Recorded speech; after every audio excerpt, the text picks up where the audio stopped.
natin ang family. Ito ngayon na lang ulit silang dalawa nakapunta dito.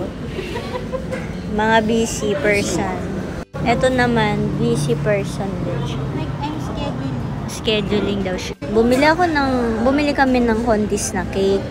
Ang problema, gusto namin yung yung pistachio. Wala, sold out. So, iba na lang. Late, post-Valentine's celebration with the family. Bumili akong kape kasi 1 o'clock na, gutom na ako. Masakit na ulo ko. So, yun. This is my look now. Medyo nag-dry yung lips ko, no? Pero lalagyan ko na lang siya ng mamaya. Tag dito, lip balm. Lomi. Ang laki niya, oh. Ayan niya. Xiaolongbao. Guys, mura lang Xiaolongbao dito. Sarap din. Yummer. Ayan siya.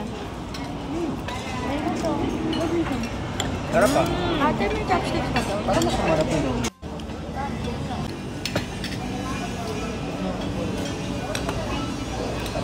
Wala na dito. Doon meron pa. Kakaiba yung noodles ng Lomi, oh. Yan, mainit-init pa. Kumuha akong chicharon.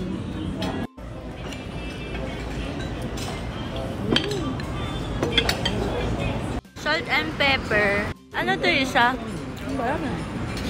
Meron tayong bok choy. Uy, grabe to, oh. Spicy noodles. Ang dami. Ay, spicy. Ano yun? Crunchy? Ayun, crispy. Yummer. Ito kinuha natin. Merong pork and then, di ko alam kung ano siya eh. Tapos, pugo. Ano kaya to? Parang sweet and sour. Parang may oyster. Masarap to. Parang tawag dito. Spare ribs with oyster. Tapos, okay, noodles.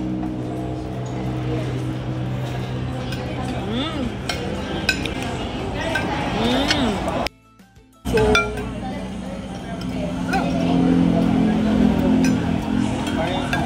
tapos na yung pagkain namin. Wala pa yung kanin nila. Ayan, dan kalat naman dyan, guys. Sabi. Ito pa pala, pwedeng pang ulam pa yan. Meron pa pala, beef broccoli. Tsaka rice. Ano to? Egg fried rice. Yummers. Sarap, guys.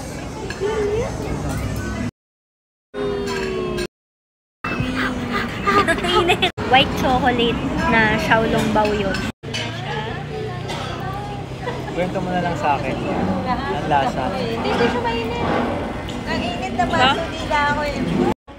Mayonnaise. Ano nga siya? White chocolate. White chocolate. May isa pa pala yung chocolate. Parang siya yung stiko na chocolate, yung laman.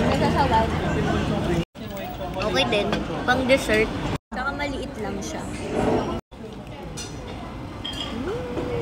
Next, last na sa ating kakainin ay hakaw. Masarap yung hakaw nila dito, tsaka mura lang. Ano siya, ganyan siya kalaki.